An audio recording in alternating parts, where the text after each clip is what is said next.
नमाजें पढ़ते हैं, इल्ला माशाअल्लाह जो अच्छे लोग हैं वो हैं, उनका इनकार नहीं। मगर अक्सर व बेशतर हम आप जायजा ले लें, सारी रात मिलाद के जलसे करेंगे, नाते पढ़ेंगे, मगर सुबह उठकर फजर की नमाज भी कोई नहीं पढ़ता। मैं सही कह रहा हूं कि गलत कह रहा हूं? और मुझे दिल से ईमानदारी से बताएं कि जिस शख्स ने सारी रात नाते पढ़ी, सुबह उठकर फजर की नमाज भी छोड़ दी, तो क्या अल्लाह उससे नमाज का हिसाब नहीं लेगा? ये देख करके इसने सारी रात मेरे यार की नाते पढ़ी हैं, फरिश्तों छोड़ो इससे नमाज का क्या पूछना, क्या माफी मिल जाएगी? खुदा की कसम नहीं मिलेगी। अगर किसी कोई मुगालते में है तो निकल आए, किसी ने ऐसी बात बताई है तो गलत बताई है। मैं तो सादा बात कह रहा हूं, नमाजें हम कोई ना पढ़े, ज़कात हम कोई ना दे, रोजे हम कोई ना रखें, हज की फिक्र हमें कोई ना हो, वालिदैन की बेअदबी हम करें, मियाँ बीवी और बीवी बच्चों के हुकूक हम अदा कोई ना करें, पड़ोसी हमसे तंग हो, झूठ बोलें, धोखा करें, फ्रॉड करें, सारा साल ये चलता रहे और साल के बाद मिलाद का एक जलसा करके समझें कि बस बेड़ा ही पार है। इससे बड़ा मुगालता कोई नहीं हो सकता। ये किसी ने गलत पटड़ी पे चढ़ा दिया। हमें होश में आना होगा, हमें असरे नौ अपनी महाफिल को मुनज़्ज़म करना होगा। आज मैं सच्ची बात आपको बता रहा हूं, इल्ला माशाअल्लाह जो अच्छी महाफिल हैं वो हैं, मगर अक्सर व बेशतर हमारी दीन के नाम पर सजने वाली महाफिल का मकसद सिवाय तफरीह तबाह की और कुछ नहीं बचा। हम वक्ती तौर पर आकर एंजॉय करते हैं, हंस लेते हैं, ना आने वाले कोई मकसद लेके आते हैं कि क्या लेने जा रहे हैं, और ना बयान करने वाले को सोच के आते हैं कि आज लोगों को कहना क्या है। वो जिसे कहते हैं ना बस डंग टपाओ, ये डंग टपाओ वाला हाल चल रहा है। लोग आते हैं कि देखेंगे आज मौलाना साहब जोर कितना लगा, वो अपनी कुर्सी से उछलते कितना है, उनकी सुर कैसी है, वो लोगों को बुरा भला कितना कहते हैं, अपनी तकरीर में लतीफे और चुटकुले कितने सुनाते हैं। और मैंने देखा है कि जो मौलवी जितने लतीफे सुनाता है उसकी फीस भी उतनी ज्यादा है। और बदकिस्मती से आप सोशल मीडिया पर चले जाएं, जो ऊट पटांग बेतुकी, जिसका ना सिर ना पांव, कुछ भी नहीं, ऐसी बातें करके कोई वीडियो चढ़ाता है ना, उसके देखने वाले सबसे ज्यादा होते हैं, मिलियंस में उनके व्यूअर्स। और जो कोई अक्लमंदी की बात करता है, कोई सुलझी हुई बात करता है, तरबियत की बात करता है, उसको सुनता ही कोई नहीं है। ये अलमिया हो चुका है। तो मैं ये कहना चाह रहा हूं कि हमें अपनी इन महाफिल को, इन मजालिस को आज सरे नो मुनज़्ज़म करने की जरूरत है। ये नशिस्तें जो हमारी तरबियत गाहें होनी चाहिए थी, यहां आकर जो हमारे बच्चों को कुछ सीखना चाहिए था, आज उस सिखाने के अमल से ये नशिस्तें आरी हो गई। मिलता कुछ नहीं है यहां पर, वक्ती तौर पर सर धुना और उसके बाद अपने घर। मैं मुंतज़मीन को और सामीन को कहूंगा कि असरे नो इनको मुनज़्ज़म करें, इनको नतीजा खेज बनाएं, इनको फ्रूटफुल बनाएं, कि यहां आकर हमारे बच्चे कैसे सीख सकते हैं। आप लाखों रुपए खर्च करते हैं एक एक नशिस्त, तो अगर मिला ही कुछ ना, संवरा ही कोई ना, तो फायदा क्या हुआ उस नशिस्त का। और सूरत हाल देख लें कि आज हम मिलाद तो कर लेते हैं, मिलाद के जलसे करते हैं, और मैंने आपको बताया कि अल्लाह रब्बुल इज्जत ने तो भेजा ही इसलिए है कि इस उम्मत को उस नबी की सीरत मिले।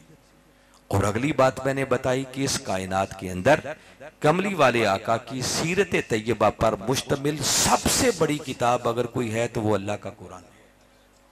इससे बड़ी कोई किताब। और आप जरा सोचिए, अपने गिरेबानों में झांकिए, मैं चंद बातें कह रहा हूं, इनको अपने मन में जगा दिए और फिर सोचें घर जाकर मैं क्या क्या कह दिया। आज हमारी सूरत हाल ये है, हर कोई ठंडे दिल से अपने गिरेबान में झांक कर सोचे, बहसियत उम्मत जायजा लें कि वो किताब जो आका की सीरत पर मुश्तमिल सबसे बड़ी किताब है, जो खालिक कायनात ने लिखी है, आज हमारी सूरत हाल ये है कि हमें सही ढंग के साथ वो किताब पढ़ना भी कोई ना आती।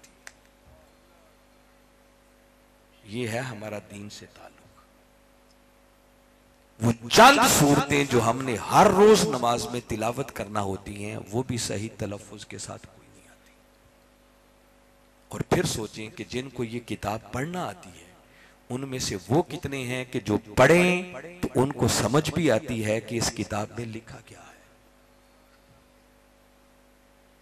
तो मुझे ध्यानदारी से बताएं कि जिस कौम को किताब पढ़ना कोई नहीं आती, जिनको समझ कोई नहीं इसमें लिखा क्या है, तो वो अमल खाक करेंगे, क्या अमल करना है। हम तो सिर्फ मौलवी, इमाम और खतीब उसकी बताई हुई चंद बातों पर गुजारा करके, वो जिसे कहते हैं ना डंग टपाओ, बस जिंदगी के दिहाड़े पूरे कर रहे हैं। बस इससे हटकर दीन से हमारा कोई ताल्लुक नहीं। ना कुरान हमें पढ़ना आता है, ना हमें समझ है, ना हम कोशिश करते हैं। जिंदगियां बीत जाती हैं, बाल सफेद हो जाते हैं, मालूम ही नहीं है इस किताब के अंदर लिखा क्या है। इससे बड़ा भी अलमिया कोई हो सकता है? मैं तो आपको ये दावत देना चाह रहा हूं कि इस पर सोचें, कब तक यही सिलसिला चलेगा? संवरने का वक्त कब आएगा हमारा? अभी देखें ना, आज की नशिस्त में आका की नातें पढ़ी गई। जिस आका की नातें पढ़ी गई हैं, ये कुरान उस नबी की सीरत का नाम। अगर नातें पढ़नी है तो खुदा की कसम मैं बता रहा हूं कि इस कायनात के अंदर कुरान से बढ़कर आका की नात कोई नहीं है।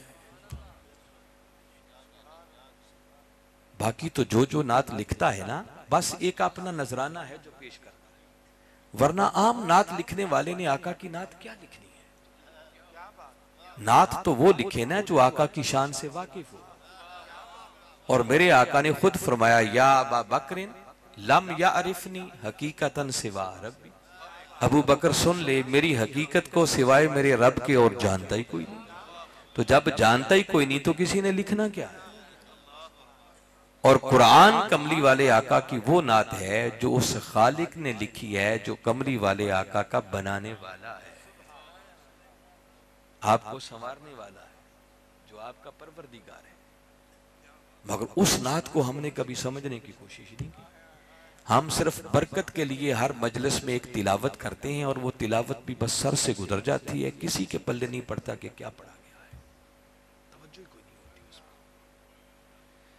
आपने मनकबत पढ़ी इमाम आली मकाम इमाम हुसैन अलैहिस्सलाम की, मैं सुनता रहा हूं सर। अब जो मनकबत जिस इमाम आली मकाम की इतनी शान सुन के आप सर धुनते हैं, मालूम है ये वो नवासा रसूल हैं कि जिनका सर तन से जुदा था, नेज़े की नोक पर था, मगर फिर भी होंठों पर कुरान की आयत की तिलावत जारी थी। तो खाली मनकबतें पढ़ने से तो हुसैनी कोई नहीं बन जाता, जब तक उनके नक्शे कदम पर नहीं चलेंगे। कोई सना खान ऐसा मैंने नहीं देखा कि वो अपने कलाम को खत्म करे जब तक मौला कायनात की मनकबत ना पढ़। और आज भी पढ़ी गई, लोगों ने बार बार कहा जी ये भी सुनाएं, ये भी सुनाएं। बड़ा सजदा अली वाला ऐसे कहते हैं ना, हम अली वाले अपने आप को समझते हैं। और मालूम है अली कौन है?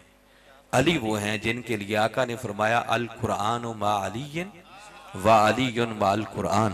फरमाया कुरान अली के साथ है, अली कुरान के साथ है, और ये यूं आपस से जुड़े हुए हैं। फरमाया ये कभी जुदा नहीं होंगे, हत्ता कि क़यामत वाले दिन हौज़े कौसर पर भी आएंगे तो अली और कुरान इकट्ठे। ये है अली। और अली वालों का हाल ये है जिन्होंने कभी कुरान खोल के देखा ही नहीं। तो क्या खाली ये मनकबतें पढ़ने से कोई अली वाला बन जाएगा? ऐसे तो कोई नहीं बनेगा। मौलाए कायनात तो वो हैं कि जब घोड़े पर सवार होते, एक रकाब में पांव रखते, अलहम्द से कुरान की तिलावत शुरू करते, और दूसरी रकाब में पांव जाने से पहले पहले वन्नास तक खत्म कर दिया करते। अली इस हस्ती का नाम है। आप मुझे बताएं कि हम कब अली वाले बनेंगे? कब? खाली मनकबतें पढ़ के अली वाले बन जाएंगे? ऐसे कोई नहीं बन सकता। मैं बता रहा हूं, होश की दुनिया में आने की जरूरत है। कभी सोचा करें कि हम कहते क्या हैं और हम हैं क्या। हमारे नारे हलक से ऊपर ऊपर हैं, जिसका हकीकत से दूर दूर तक भी कोई वास्ता नहीं है। जज्बाती लोग हैं। ताहम मैं आज जो थोड़ी सी बात बताना चाह रहा हूं, चूंकि मैंने सीरत का मजमून लिया, तो मैं बता रहा हूं कि सूरत हाल ये है कि जो सीरत अता करने के लिए अल्लाह ने भेजा, जो दीन इस्लाम अता करने के लिए भेजा, उस दीन पर अमल करना भी बड़ी दूर की बात है। आज बदकिस्मती ये है कि उस दीन का असल तसव्वुर भी हमारे जहनों में धुंधला चुका है। हमें यह भी खबर नहीं रही कि दीन है क्या। इतना बड़ा सवाल है इस वक्त दीन और उम्मत।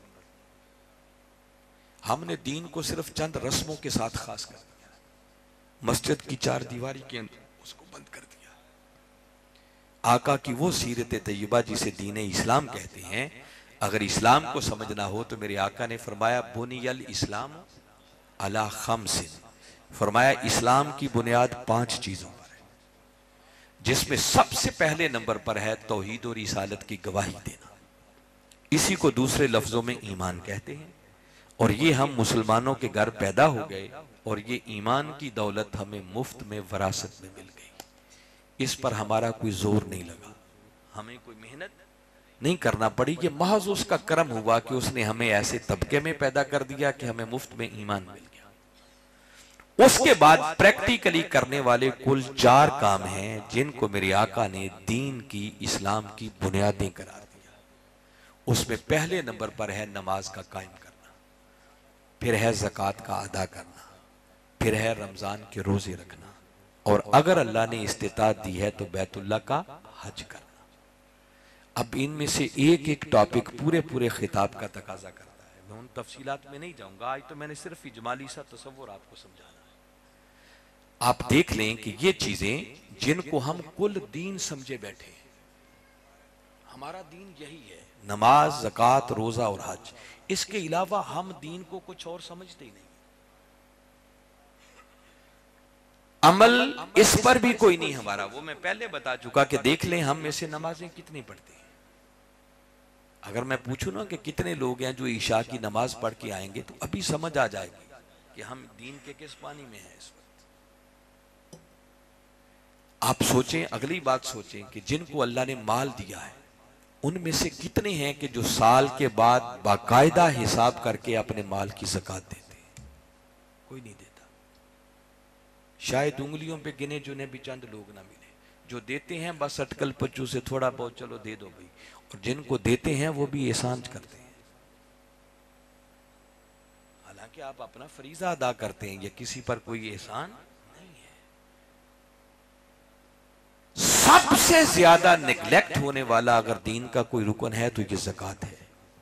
हम ज़कात देते भी नहीं है, हमारा ज़मीर इस पर हमें झंझोड़ता भी नहीं है। रमजान का महीना हो ना, आदमी रोजा ना रखे तो कभी कभी ज़मीर मलामत करता है कि कैसा मुसलमान है, तुझे रोजा रखने की भी तौफीक नहीं। मगर ज़कात एक ऐसा अमल है कि हम देते भी नहीं और इस पर हमारा ज़मीर हमें मलामत भी नहीं करता। हालांकि आप कभी कुरान को पढ़ें, बारी ताला ने दोनों बातों का जोड़ के हुक्म दिया। फरमाया अकीमुस सलात व आतुज़ ज़कात, नमाज कायम करो और ज़कात अदा करो। और हजरत अब्दुल्ला इब्ने अब्बास फरमाते हैं कि ये जो अल्लाह ने जोड़ के दोनों बातों का हुक्म दिया है ना, ये एक पैकेज है। ये अलग अलग कबूल नहीं होगा, ये कबूल उसी का होगा जो एट ए टाइम दोनों करेगा।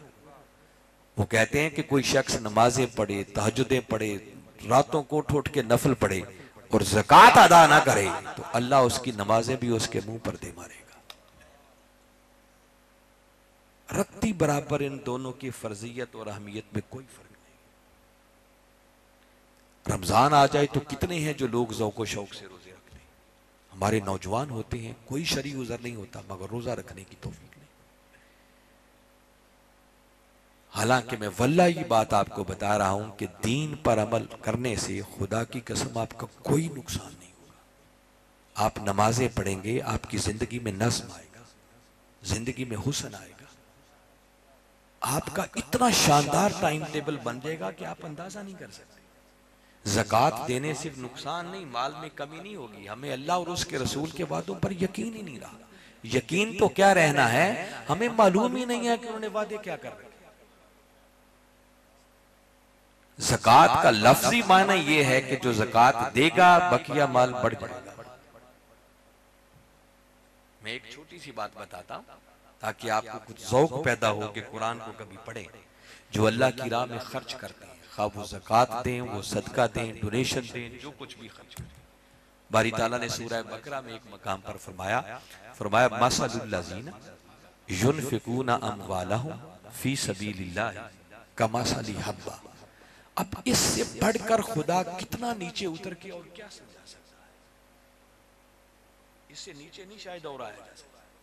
वो मिसाल दे के समझा रहा है कि नादानो, याद रखो जो मेरी राह में खर्च करते हैं ना, उन खर्च करने वालों की मिसाल ऐसे है कि जैसे तुम अपनी आंखों से देखते हो एक दाना जमीन में बोते हो और उस एक दाने में से फिर 7 बालियां निकलती हैं। फी कुल्ली सुंबुलतिन मिअतु हब्बा, और हर बाली में फिर 100 दाना पैदा हो। यानी वो खुदा कितनी मिसाल दे के नीचे उतर के हमें समझा रहा है। मैं कोई किस्सा कहानी नहीं, अल्लाह का कुरान सुना रहा हूं आपको। जिसमें शक भी करें तो ईमान ही चला जाए। वो कहता है नादानो, जैसे अपनी आंखों से देखते हो ना, एक दाने से मैं खुदा 700 पैदा कर देता हूं।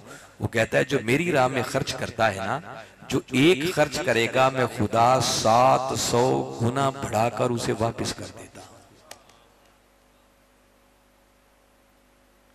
इससे बड़ा कारोबार, इससे बड़ा बिजनेस, इससे बड़ी तिजारत कोई दुनिया में है कि जहां से आपको इतना प्रॉफिट मिले कि आप एक लगाएं तो 700 मिलता है। मैंने अपनी जिंदगी में सबसे ज्यादा कोई प्रॉफिट देने वाला देखा है ना, आपने देखा नहीं होगा, आपने सुना होगा, मैंने देखा। वो एक डबल शाह वजीराबाद में जो डबल करता, और अल्लाह डबल की बात नहीं कर रहा, वो कहता 700 गुना बढ़ा के दूंगा। और यहां उसने हद नहीं की, आगे फरमाया वल्लाहु युदाइफु लिमन यशा। फरमाया 700 गुना तो क्या, अगर कर्म करने पे आ जाऊं तो इसे कई मर्तबा फिर मल्टीप्लाई कर देता। युदाइफ का माना है मल्टीप्लाई करना, कई बार मल्टीप्लाई कर देता। बंदा हैरान होके पूछता है मौला कैसे? तो कैसे की कसरत तो उसने पहले नहीं छोड़ी, इतनी बड़ी मिसाल दे के समझा। फिर भी हमारे इत्मीनान के लिए कहा वल्लाहु वासिउन अलीम। कैसे का पूछने वाले जानता नहीं, मैं अल्लाह बड़ी वुसअतों वाला हूं, मेरे खजानों में कोई कमी नहीं है। फिर मैं वहां से अता करता रहा। मैं सिर्फ आज आपको बुनियादी खाका बता रहा। अगर आपका ख्याल जहन में सवाल पैदा हो कि ये मैंने 10% क्यों कहा, तो याद रखें ये कोई वही नहीं है। इस बात से इख्तिलाफ हो सकता है, कमी बेशी हो सकती है। मैंने इसलिए कहा है, अब इस बात को समझें कि मेरे आका ने जब इन चारों चीजों का नाम लिया तो फरमाया ये इस्लाम की, दीन की बुनियादें हैं। क्या है ये? दीन की बुनियादें हैं। तो बाबा बुनियाद होती है, वो कभी कुल इमारत नहीं होती। देखे ना, कोई शख्स खाली बुनियादें बना ले, ऊपर कुछ भी ना करे और कहे कि मैंने पूरा घर बना दिया है, तो कोई अक्लमंद उसकी बात मानने के लिए तैयार। भाई अगर बुनियादें बनाई हैं तो उसके ऊपर कोई दीवारें भी खड़ी करना होगी, कुछ छतें भी डालना होगी, कुछ दरवाजे और खिड़कियां भी लगाना होगी, कुछ प्लस्तर भी करना होगा, कुछ संगे मरमर की टाइलें भी लगाना होगी, कोई तज़हीन व आराइश भी करना होगी। ये सारा कुछ मिलेगा तो तब जाकर बिल्डिंग मुकम्मल होगी। और सारी इमारत को अगर सामने रखें तो उसमें बुनियाद का हिस्सा शायद 10% से ज्यादा कोई नहीं होता। ये अलग बात कि बुनियाद के बगैर इमारत का कोई तसव्वुर। बुनियाद होगी तो ऊपर बिल्डिंग भी बनेगी, मगर खाली बुनियादों को इमारत, इनके बगैर इस्लाम का कोई तसव्वुर नहीं है। मगर खाली इन चीजों को तो इस्लाम नहीं कहते, इस्लाम इसके अलावा भी बहुत कुछ है। और वो 90% दीन है जिसे हम इस्लाम समझने के लिए तैयार हैं। कोई जानना चाहे कि वो क्या है, अब ये कान खोल के सुन लें और मन की तख्तियों पर लिख लें कि दीन का 10% हिस्सा वो है जिसका ताल्लुक अल्लाह के हुकूक के साथ है, और दीन का 90% हिस्सा वो है जिसका ताल्लुक अल्लाह के बंदों के हुकूक के साथ है। और हक बात तो ये है कि अल्लाह अपने हुकूक भी उस वक्त तक कबूल नहीं करता जब तक कि पहले उसके बंदों के हुकूक अदा न किए जाएं। मैं सिर्फ एक ही दलील देता हूं, सूरह माऊन 30वें पारे की मारूफ सूरत है, आप में से अक्सर लोगों को जुबानी आती है। बारी ताला ने इसी दीन की बात की, फरमाया अराइतल्लज़ी युकज़्ज़िबु बिद्दीन, क्या आपने उस शख्स को नहीं देखा जो दीन को झुठलाता है, जो दीन की तकज़ीब करता है। सुनने वाले मुतवज्जे हो गए कि बारी ताला आगे किसका नाम लेने। किसी ने सोचा होगा शायद बारी ताला आगे फरमाएं कि ये दीन को जुटलाने वाला वो है जो नमाज नहीं पढ़ता, जो रोजा नहीं रखता, जो हज उमरा नहीं करता। बारी ताला ने किसी ऐसे का नाम नहीं लिया, बल्कि आगे फरमाया फज़ालिकल्लज़ी यद्दुल यतीम वला यहुद्दु अला तामिल मिस्कीन। फरमाया ये दीन को जुटलाने वाला वो है जो यतीम को धक्के देता है और गरीब को, मोहताज को, मिस्कीन को ना खुद खिलाता है ना दूसरों को तरगीब देता है। जिसका मतलब कि बारी ताला दो टोक लफ्जों में ऐलान कर रहे हैं कि वो शख्स जो यतीमों के सर पर दस्ते शफकत ना रखे, जो गरीबों, मोहताजों, मिस्कीनों के हुकूक अदा ना करे, फरमाया वो करोड़ नमाजें पढ़ता फिरे, लाख हज और उम्रे करता फिरे, वो सब कुछ करने के बावजूद भी यूं है जैसे अल्लाह के दीन को जुटला रहा है, अल्लाह के दीन की तकजीब कर रहा। तो मुझे बताएं, जब दीन की तकजीब हो गई तो आपकी नमाजें कौन कबूल करेगा? आपके हज उम्रे कौन कबूल करेगा? हम समझते हैं कि वो शख्स जो रातों को उठ उठ कर बड़े नफल पढ़ता है, बड़ी तहज्जुदें पढ़ता है, हर साल उम्रे पे चला जाता है, वो बड़ा पारसा, नेकोकार और बड़ी नेकियां जमा करता है। ठीक है, ये सारे नेक अमाल हैं, रायगा नहीं जाते, मगर आइए आज कुरान से पूछते हैं कि कुरान की निगाह में नेकी किसे कहते हैं। सूरह बकरा को पढ़े, दूसरी सूरत और उसकी आयत नंबर 177 है। फरमाया लैसल बिर्रा अन तुवल्लू वजूहकुम क़िबलल मशरिक़ि वल मग़रिब। फरमाया नेकी ये नहीं है कि तुम अपने चेहरे मशरिक या मगरब की तरफ करके खाली सजदा रेज़ियां करते रहो, नमाज़ें पढ़ते रहो। तो मौला फिर नेकी क्या है? फरमाया वलाकिन्नल बिर्रा मन आमना बिल्लाहि वल यौमिल आखिर वल मलाइकाति वल किताबी वन नबिय्यीन। फरमाया नेकी के लिए पहली शर्त साहिब ईमान होना है, अल्लाह पर ईमान, आखिरत पर ईमान, मलाइका पर ईमान, किताबों पर ईमान, नबियों पर। जब ईमान हो गया तो अब सुने, कान खोल के सुने कुरान क्या कहता है।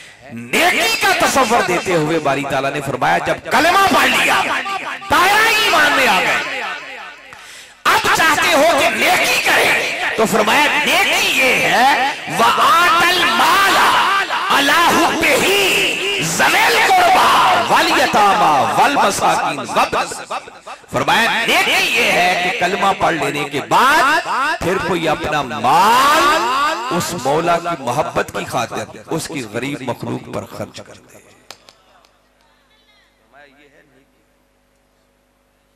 ये कोई आपका और मेरा बनाया हुआ तसव्वुर नहीं, ये कुरान में खुदा का नेकी का अता करदा तसव्वुर है।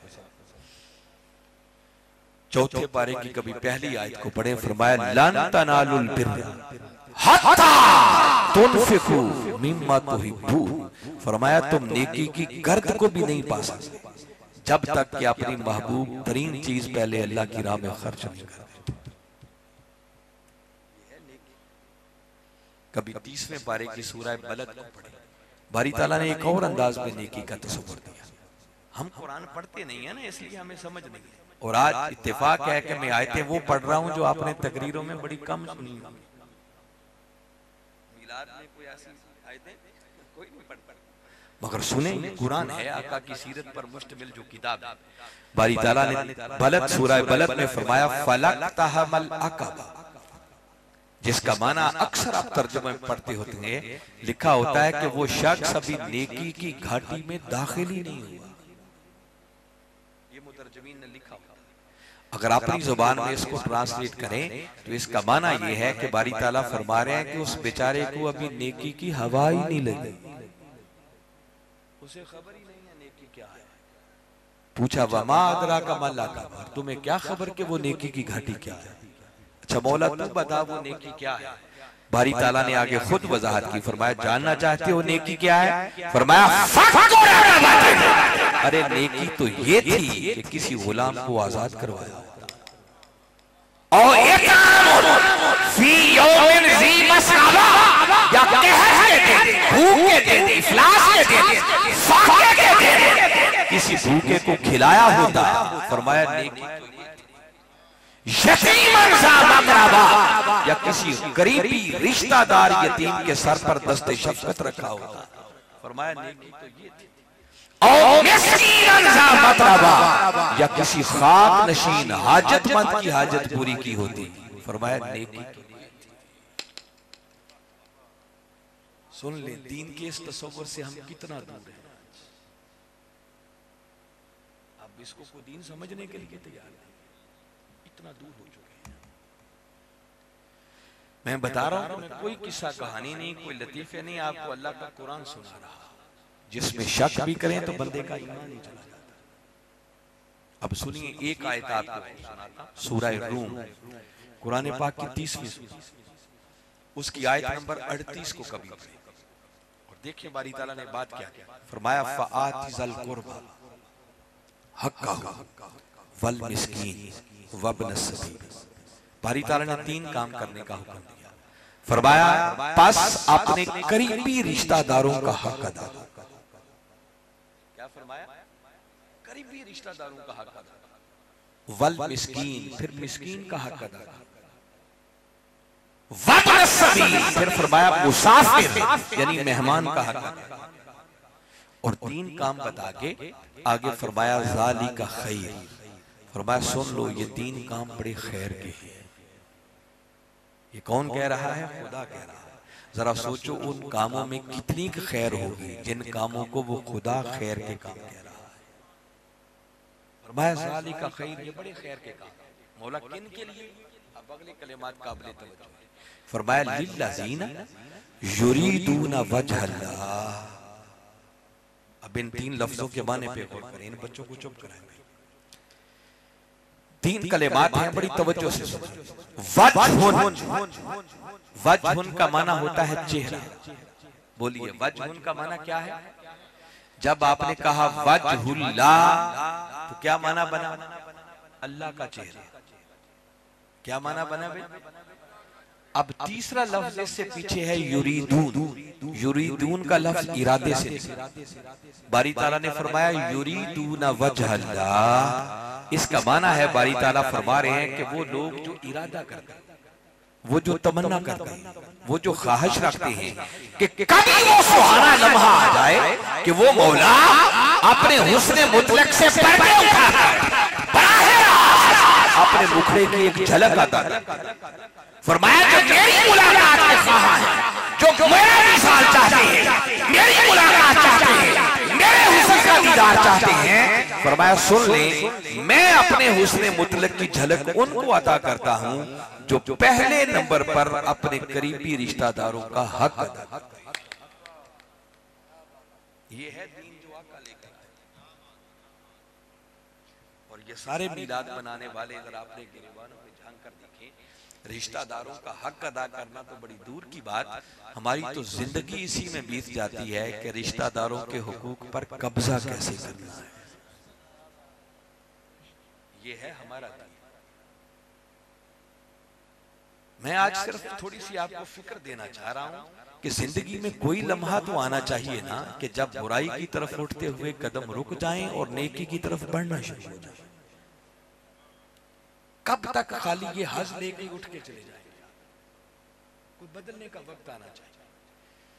और ये जो मैंने कहा ना कि हमारी जिंदगी बीत जाती है रिश्तेदारों के हुकूक पर कब्जा करने में, यही प्लानिंग करने में कि इस चीज पर कब्जा कैसे करना है।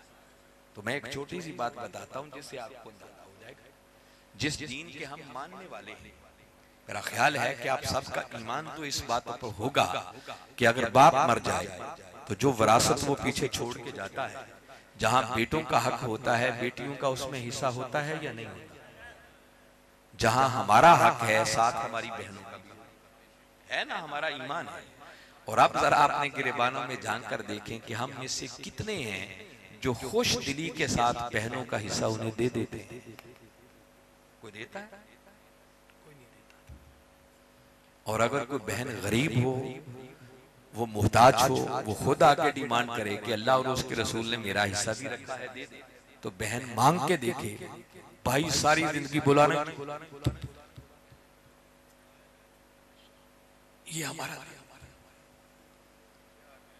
खाली आका की आमद की धूम ही मचाएंगे या उनके लाए हुए दीन पर भी अमल करेंगे? अल्लाह ने तो भेजा ही इसलिए था कि हमें जिंदगी गुजारने का कुरान ढंग मुयस्सर है। हमने कहा नहीं, हम धूम मचा देंगे, आका आ गए थे, बाकी वो क्या लेने आए इससे हमें सरोकार।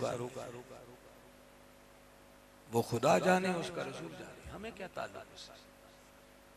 इसलिए मैं कह रहा हूं लोगों, जो मीलाद हम कर रहे हैं ना, ये मीलाद अधूरा है, ये मीलाद पूरा नहीं है। मीलाद पूरा तब होगा कि आका की आमद की खुशियां भी करें, जश्न भी मनाएं, गलियां बाजार भी सजाएं, मगर उस आमद के नतीजे में जो आका जिंदगी गुजारने का उसलूब लेकर आए, दीन इस्लाम लेकर आए, जो सीरत तैयबा लेकर आए, उस सीरत के रंग में खुद को रंग कर अपनी दुनिया भी संवारें, अपनी आखिरत भी संवारें, फिर मजा है मीलाद बनाने का। वरना ये मीलाद अधूरा मीलाद।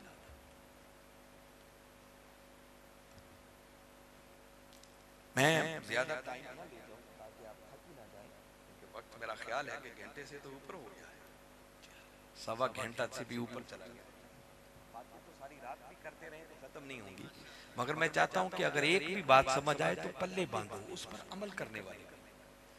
आप पूरे कुरान पाक को पढ़ लें, मैं खुलासा आपको दे रहा हूं। अल्लाह ताला ने हर जगह कामयाबी के लिए दो बुनियादी चीजों का जिक्र किया, और ये कलिमात कुरान के आपके कानों में गूंजेंगे, इल्लल्लज़ीना आमनू व आमिलुस सालिहात।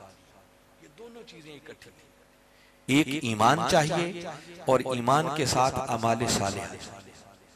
कोई जानना चाहे ईमान क्या है, मैं कई बार ये जुमला दोहरा चुका हूं, ईमान नाम ही कमली वाले आका की मोहब्बत, इश्क और अदब पे फना हो जाना, ये ईमान है। रह गए अमाल सालिहा, तो अमाल सालिहा उसी नबी मुकर्रम की सीरत तैयबा पर अमल करने का नाम। जब तक ये दोनों निस्बतें आका की ज़ात अक़दस के साथ कायम नहीं होती, तब तक हकीकी कामयाबी मुयस्सर नहीं आ सकती। दोनों नागुज़ीर है।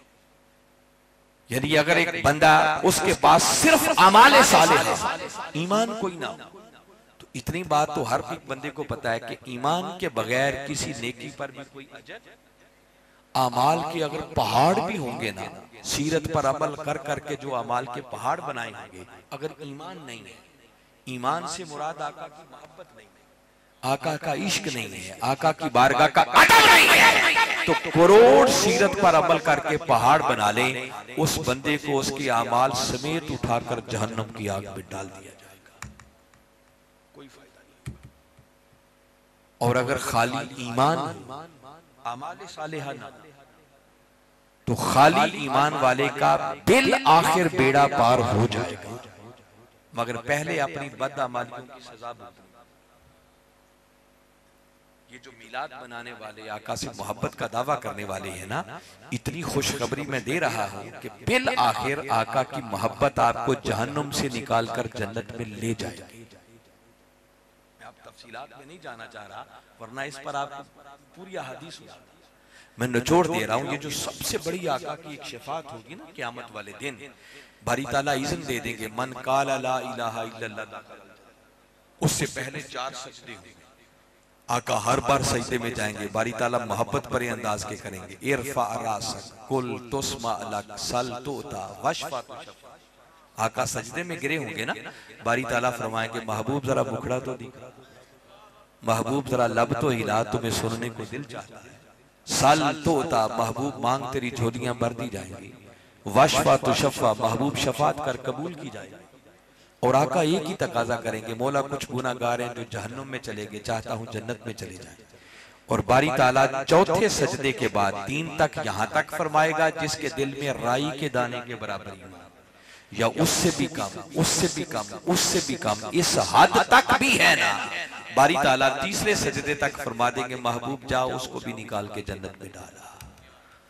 और आका चौथी बार आके फिर सजदे में गिरेंगे, बारी ताला फिर उसी मोहब्बत भरे अंदाज में उठाएंगे, पूछेंगे, महबूब आप तो बड़ी खुली छुट्टी दे दी थी, अब क्या चाहता है?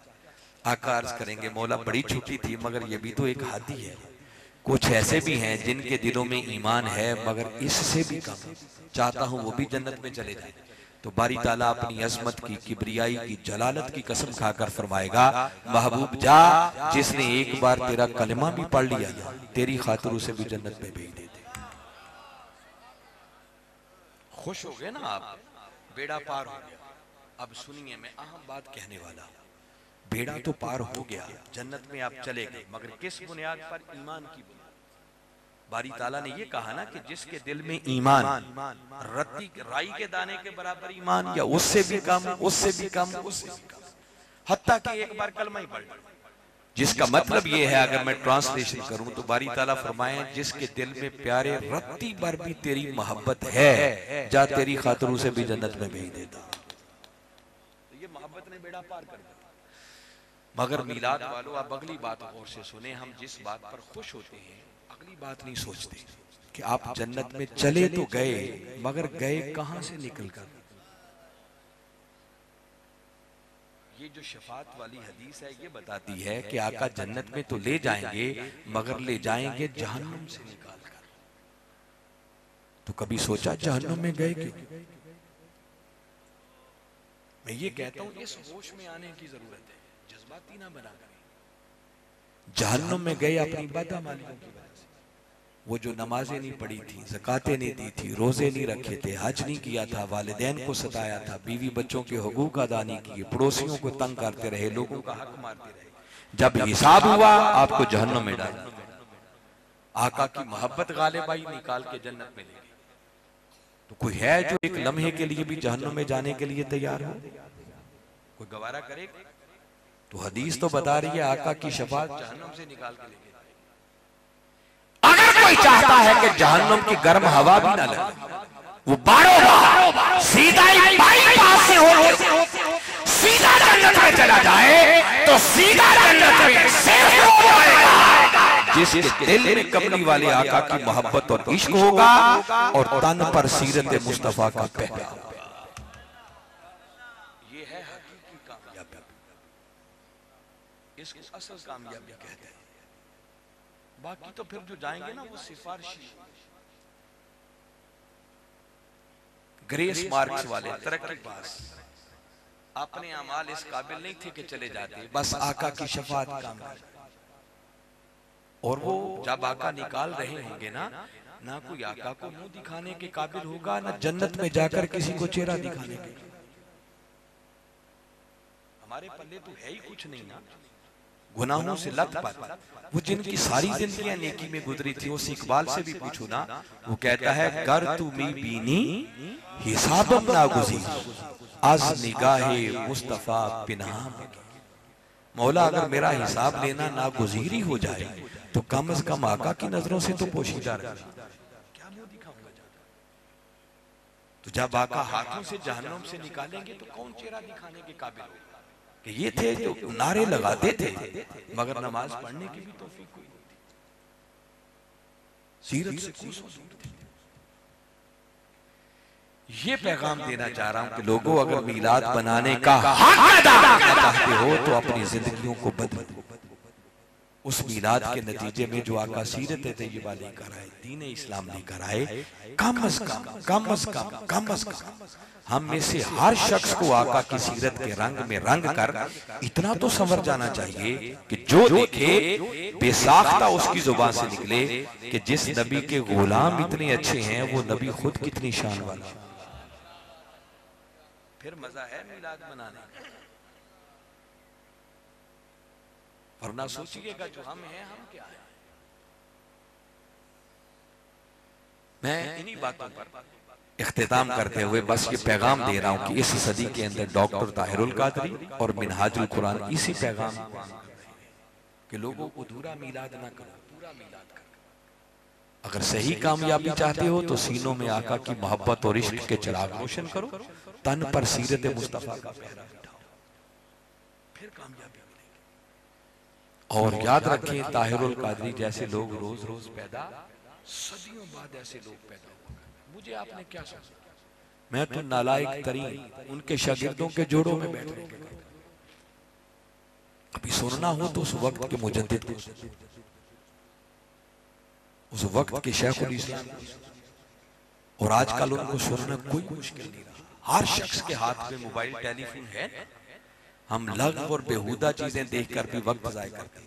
आज आपको दावत दे रहा हूं, जब सोने लगे ना यूट्यूब खोले, उस पे सिर्फ जाकर लिखें डॉक्टर ताहिरुल कादरी। उस मर्दे कलंदर के इतने खिताबात आपके सामने आ जाएंगे ना कि अगर कोई शख्स आज से सुनना शुरू करे और हर रोज उनका नया खिताब सुने, मैं जिम्मेदारी से कह रहा हूं, बंदे की जिंदगी खत्म हो सकती है, उस बंदे के खिताबात खत्म नहीं होंगे। उन खिताबात के अंदर कोई चुटकुले नहीं होंगे, कोई लतीफे नहीं होंगे, कोई दौड़े माइये नहीं होंगे, या कुरान की बात होगी या रसूल के फरमान की बात होगी। आपको समझ आए कि दीन क्या है, मीलाद क्या है, अल्लाह की बंदगी क्या है, रसूल की गुलामी क्या है, दीन हमसे तकाजा क्या करता है, हकीकी कामयाबी किसे कहते हैं। फिर मैंने बताया कि सबसे बड़ी दीन की किताब वो कुरान है जो आका की सीरत पर मुश्तमिल है। इस कुरान को पढ़ना शुरू करें, हर रोज बिला नागा इस कुरान की तिलावत करें। खा दो आयतें पढ़ें मगर तर्जमे के साथ, डेप्थ और गहराई में उतर कर पढ़ें। आप शुरू करें, एक एक कदम बढ़ाएं, खुदा 100 और हजार हजार कदमों की बरकत डाल देगा, आसानियां पैदा होती जाएंगी। बड़े बड़े तर्जमे अवेलेबल हैं। इस सदी का शाहकार तर्जमा, तर्जमा इरफानुल कुरान, जो वक्त के मुजद्दिद का लिखा हुआ तर्जमा है, इतना आसान, इतना सलीस, इतना बामुहावरा। आप तर्जमा पढ़ें, कुरान का मफहूम मन में उतरता चला जाए। तफसीरी शान का हामिल तर्जमा। और अब तो हजूर शेखुल इस्लाम ने जो 12 रबीउल अव्वल की रात खुशखबरी सुनाई, अल्लाह और उसके रसूल सल्लल्लाहु अलैहि वसल्लम का करम हुआ और आपने 28 जिल्दों पर मुश्तमिल कुरान की तफसीर का काम भी मुकम्मल कर दिया है।